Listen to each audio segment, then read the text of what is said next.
അപ്പം ഞാൻ കരിമീൻ ഫ്രൈ ചെയ്യാൻ പോവാണ്. എണ്ണയില്ലാതെ, ഒരു സ്പൂൺ പോലും എണ്ണ വേണ്ട.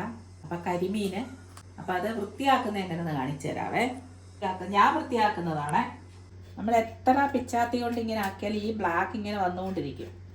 അപ്പം മാക്സിമം ആ ബ്ലാക്ക് ഇങ്ങനെ ഉരച്ച് കൈ കൊണ്ട് കണ്ടോ ബ്ലാക്ക് വരുന്നുണ്ടോ? കണ്ടോ, ഇതെല്ലാം ബ്ലാക്കാണ്. കണ്ടോ, അത് നമ്മൾ എത്രമാത്രം ഇങ്ങനെ ചുരണ്ടി എടുക്കുന്നോ അത്രമാത്രം വൈറ്റ് ആകും. കണ്ടോ, ഉപ്പ് വെച്ചിട്ടുണ്ട്. അത് പിന്നെ മുറിച്ചിട്ട് ഉപ്പിട്ട് കഴുകും. അപ്പോൾ ഇങ്ങനെ ചുരണ്ടി കഴുകുക, ഉപ്പിട്ട് കഴുകുക. ഇതാണ് വറക്കാനായിട്ട് എടുത്ത മസാല. ചുവന്നുള്ളി, കാന്താരി മുളക്, കുറച്ച് കുരുമുളക്, കുറച്ച് ഇഞ്ചി, വെളുത്തുള്ളി, പിന്നെ ശകലം ഉപ്പ്. ഇതെല്ലാം കൂടെ അരച്ച് മിക്സ് ചെയ്ത് അതിനകത്ത് നമ്മൾ മീൻ വറുക്കുന്ന പോലെ തന്നെ വരഞ്ഞ് പുരട്ടി വെക്കുക. ഓക്കെ, അപ്പം മസാല അരച്ചിട്ടിട്ടുണ്ട്. ഇനി അത് പുരട്ടണം. പുരട്ടി ഒരു 10 മിനിറ്റ് അതിൽ ആ മസാല ഒന്ന് പിടിക്കാൻ വേണ്ടി വെച്ചിരിക്കുക.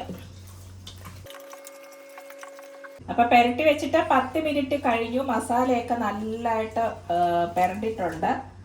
ഇനി ഇത് ആവി കയറ്റാൻ പോവാണ്. ഇതാണ് എൻ്റെ ആവി കയറ്റുന്ന പാത്രം. വെള്ളം വെച്ചു, അതിൻ്റെ ഹോളുണ്ട്. അപ്പോൾ ഒരു പാത്രം വെക്കണം, അല്ലെങ്കിൽ ഹോളിൽ വെച്ച് കഴിഞ്ഞാൽ ആ മസാല എല്ലാം അതിനകത്ത് പോകും. ഇങ്ങനെ വെക്കുക.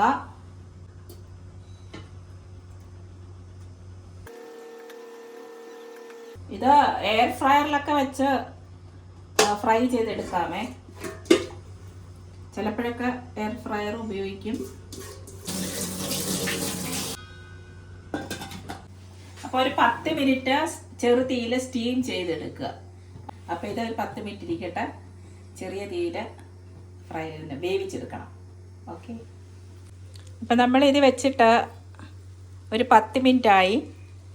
ഉണ്ടോ, നല്ലതായിട്ട് വെന്തിട്ടുണ്ട്.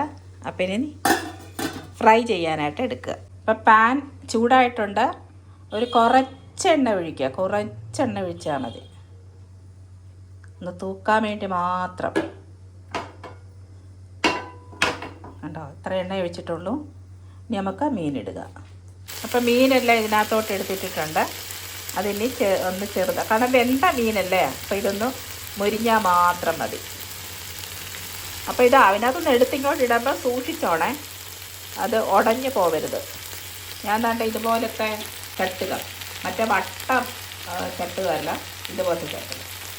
അപ്പോൾ അത് ചെറുതായിട്ട് സൂക്ഷിച്ച് ഉടയാതെ ഇങ്ങോട്ട് എടുത്തിട്ടുണ്ട്. അപ്പോൾ ഒന്ന് മൊരിയട്ടെ. അപ്പോൾ ഒരു സൈഡ് മൊരിഞ്ഞിട്ടുണ്ട്.